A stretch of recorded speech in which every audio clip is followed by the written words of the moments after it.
அனைவருக்கும் வணக்கம். ஸ்ரீ விநாயகா போற்றி, குருவே சரணம். இன்னைக்கு நம்ம இந்த வீடியோ பதில என்ன பார்க்க போறோம்னா, ஆடி மாசம் வந்துச்சுனாலே எல்லா கோவில்கள்லையும் வந்துட்டு சிறப்பா வழிபாடுகள் நடக்குது. நிறைய விசேஷங்கள் செய்றாங்க. சின்ன சின்ன கோவில்களோட பார்த்தீங்கன்னா, வழிபாடுகள் பயங்கரமா செய்றாங்க. நிறைய அம்மன் கோவில்ல பார்த்தீங்கன்னா, கூழ் ஊத்துறாங்க. ஸோ இந்த மாதிரி நிறைய விஷயங்கள் பண்றாங்க இல்லையா? ஏன் இந்த ஆடி மாசத்துக்கு மட்டும் பண்றாங்க? மற்ற மாதங்கள்ல ஏன் கண்டுக்கறது இல்ல? ஆடி மாசம் பார்த்தீங்கன்னா, கோவில்கள்ல பயங்கரமா விழாவ சிறப்பிப்பாங்க. வைப்பாங்க, திருவிழா இந்த மாதிரி வைப்பாங்க.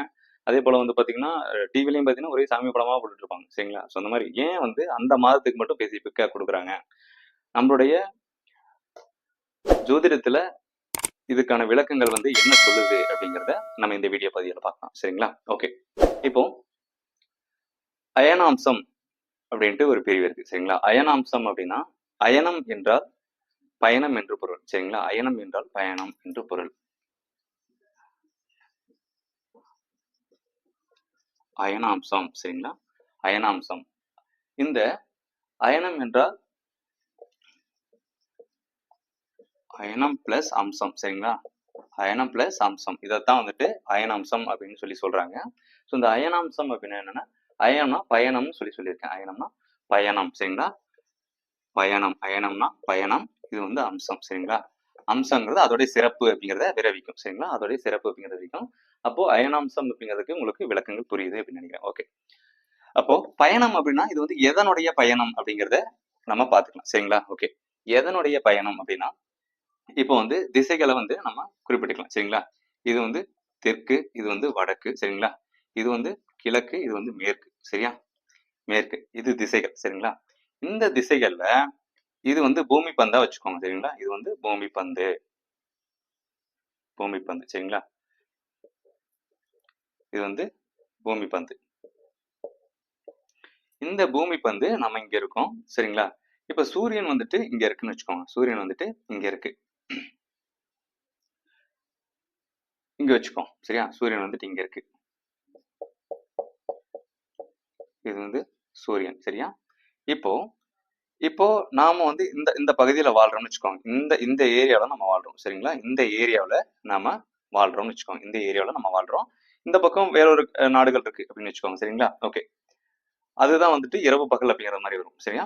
இப்போ அயனாம்சம் அப்படிங்கிறதுல இதுல விளக்கம் கொடுக்கலாம். எப்படின்னா, சூரியனுடைய நகர்வை வச்சுதான் அந்த அயனாம்சம் அப்படின்னு சொல்றாங்க. அதான் நான் சொன்னேன் இல்லையா ஆல்ரெடி.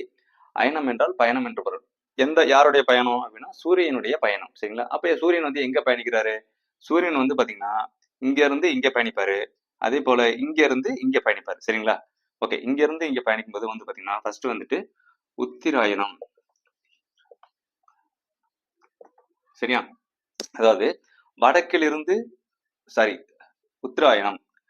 அதாவது தெற்கிலிருந்து வடக்கு நோக்கி சூரியன் வரும்போது, அது தெற்கிலிருந்து வடக்கு நோக்கி வரும்போது உத்தராயணம் அப்படின்னு சொல்லுவாங்க. சரிங்களா? தெற்கிலிருந்து வடக்கு நோக்கி. இந்த சூரியன் பாத்தீங்கன்னா இங்க இருந்து இப்படியே இங்க வருவாரு. சரிங்களா? வந்ததுக்கு அப்புறம் இங்க இருக்காருன்னு வச்சுக்கோங்க. இந்த பயணம் முடிஞ்சிருச்சு. இந்த பயணம் மறுபடியும் முடிஞ்சு ஆரம்பிக்கும் போதுதான், சரிங்களா? மறுபடியும் இந்த பயணம் முடிஞ்சு ஆரம்பிக்கும் போதுதான் பாத்தீங்கன்னா தட்சிணாயனம். தட்சிணாயனம். சரிங்களா? தட்சிணாயனம் அப்படின்னு சொல்லுவாங்க. சரிங்களா? உத்தராயணம் அப்படின்னா வடக்கு அப்படிங்கறத பொருள். சரிங்களா? தட்சிணாயனம் அப்படின்னா தெற்கு அப்படிங்கறத பொருள். சரிங்களா? உத்தராயணம், தட்சிணாயனம், வடக்கு, தெற்கு. வடமொழி சொற்கள்ல இருந்து பிரிந்து வந்த மருவி வந்த வார்த்தைகள் தான் அது. உத்தராயணம், தட்சிணாயனம் அப்படிங்கிறது. நீங்க தெலுங்குலயே கேள்விப்பட்டிருப்பீங்க. ஆத்தாரம், பேதாரம், உத்தராரம், இப்படி சொல்லிப்பட்டிருப்பாங்க. சுக்கராரம், மங்களாரம், சோமாரம், சனிவாரம் இந்த மாதிரி கேள்விப்பட்டிருக்கீங்களா? அது வடமொழி சொற்கள். சரிங்களா? அப்போ வடமொழி சொற்கள் அப்படிங்கிறத புரிஞ்சுக்கோங்க. இப்போ சூரியனுடைய நகர்வைத்தான் அயனாம்சம் சொல்றோம். இப்போ தெற்குல இருந்து சூரியன் வடக்கு நோக்கி வரும் காலகட்டங்கள்ல உத்தராயணம் அப்படின்னு சொல்றோம். சரிங்களா? இந்த உத்தராயணம் பாத்தீங்கன்னா தை, மாசி, பங்குனி, சித்திரை,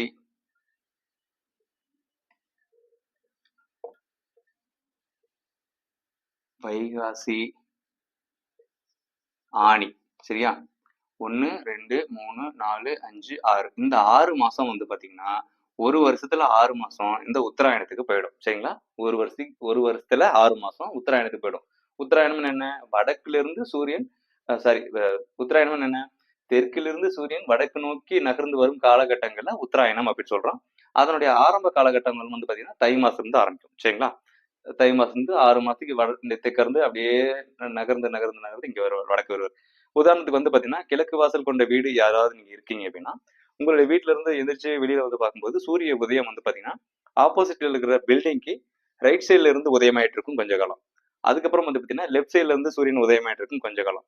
இது வந்து 6 மாத காலங்கள். நீங்க அதை வந்து நல்லாவே நோட் பண்ணீங்கன்னா உங்களுக்கு தெரியும். சரிங்களா? சூரியன் வந்துட்டு நம்ம கிழக்கு வாசல்ல வச்சிருக்கோம் அப்படின்னா, அது நமக்கு முன்னாடி ஒரு வீடு இருக்குன்னா, நம்ம அனுதினம் கவனிக்கும் போது ஒரு காலகட்டங்கள்ல அந்த வீட்டுக்கு ரைட் சைட்ல இருந்து சூரியன் உதயமாகும். ஒரு காலகட்டங்கள்ல அந்த வீட்டுக்கு லெஃப்ட் சைட்ல இருந்து சூரியன் உதயமாகும். இதைதான் உத்தராயணம் தட்சிணாயனம் சொல்லி பிரிச்சிருக்காங்க. இதோட பெயர் வந்து அயனாம்சம் அப்படின்னு சொல்லுவாங்க. ஓகேங்களா? ஓகே. இப்போ ஆணி. சரிங்களா?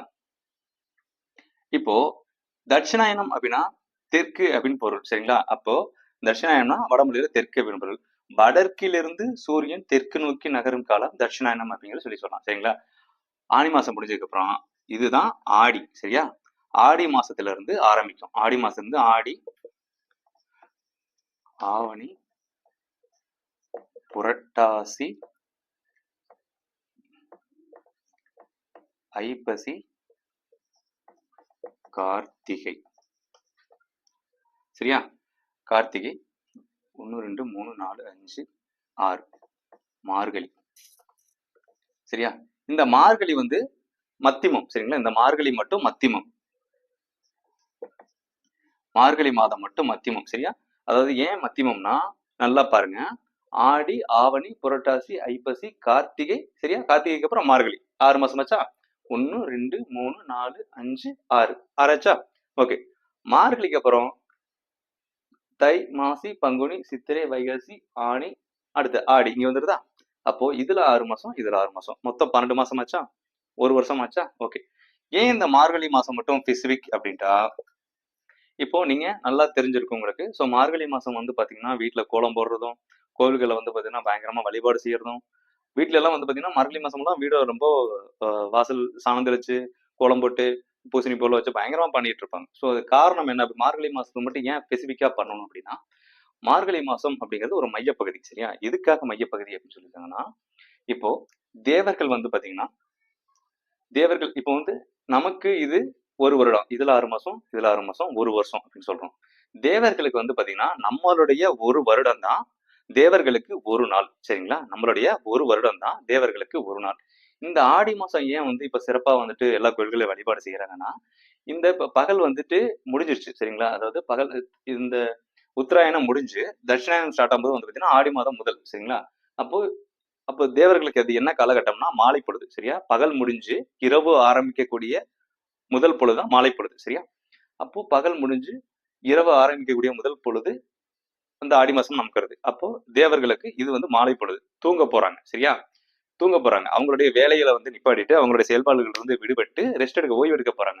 அப்போ ஓய்வு எடுக்கும் போது வந்து பாத்தீங்கன்னா இங்க இருக்கக்கூடிய கடவுள்கள் வந்துட்டு இந்த பூலோகத்துல இருக்கிற உயிரினங்கள் மற்றும் தாவர மரம் செடி கொடி எல்லாம் வந்து பாதுகாப்பா இருக்கணும் அப்படிங்கிறதுக்காக தேவர்கள் மூலியமா உருவாக்கப்பட்ட கடவுள்கள் இப்போ பூமியில் இருக்குல்லையா அந்த கடவுள்களை வந்து நீங்க பாத்துக்கோங்க அப்படின்னு சொல்லி அவங்க கிட்ட ஒப்படைச்சிட்டு போறாங்க அப்படிங்கிறதுக்காக இந்த ஆடி மாத காலங்கள் கோவில்களுக்கு சக்தி கிடைக்கும் அப்படின்னு சொல்லுவாங்க. ஸோ இந்த காலகட்டங்கள்ல தான் வந்து பாத்தீங்கன்னா இந்த பூஜைகள் வந்து சிறப்பா நடக்கிறதும் பயங்கரமா வந்து இது பண்றதும் இந்த ஆடி மாதம்ல பண்ணுவாங்க. அப்போ தேவர்கள் ஓய்வெடுக்கும் காலகட்டங்கள்ல இந்த பூமிக்கு பாதுகாப்பா இருக்கக்கூடிய இந்த இறைவன், இந்த கடவுள்களுக்கு இந்த ஒரு சக்தி இந்த மாதங்கள்ல கிடைக்குது அப்படின்னு சொல்லி நம்ம முன்னோர்கள் வந்து வழிவகுத்து கொடுத்துருக்காங்க. அப்ப இந்த ஆடி மாசம் வந்து ஸ்டார்ட் ஆயிட்டு போயிட்டே இருக்கும். அப்ப இந்த ஆடி மாசம் வந்து பாத்தீங்கன்னா நிறைய இடங்கள்ல வந்து பாத்தீங்கன்னா ஆடி மாசம் ஸ்டார்ட் பண்ணி ஒவ்வொரு மாசமும் திருவிழா அது நிறைய வச்சு போயிட்டு ரொம்ப சிறப்பா இருக்கும். ஸோ அதுக்கப்புறம் ஃபைனலா வந்து பாத்தீங்கன்னா மார்கழி மாசம் ஸோ எல்லா வீட்லயும் வாசல் வந்து கோலம் போட்டு பயங்கரமா வந்து செலிப்ரேட் பண்ணுவாங்க.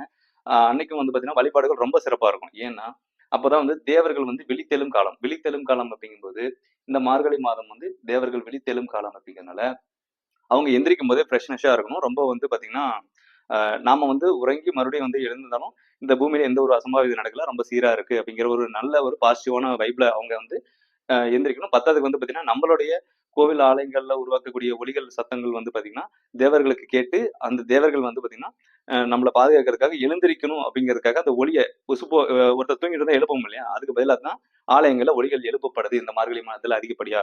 அதிகாலையிலேயே வந்து பண்றாங்க அப்படிங்கிறது இதன் மூலியமா வந்து சொல்றாங்க, நம்ம முன்னோர்கள் வந்து சொல்லியிருக்காங்க.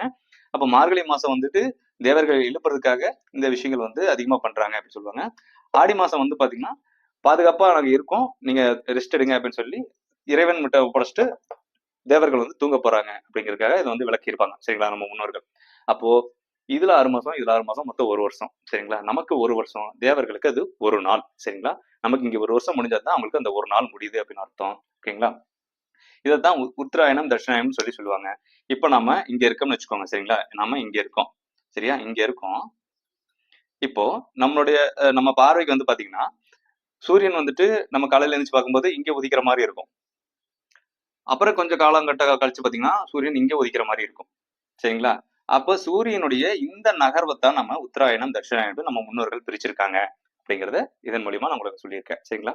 இன்கேஸ் உங்களுக்கு வேற இதுல ஏதாவது டவுட் இருக்கு அப்படின்னா கண்டிப்பா நான் கேளுங்க, கண்டிப்பா உங்களுக்கு நான் அதுக்கு விளக்கம் கொடுப்பேன் சரிங்களா.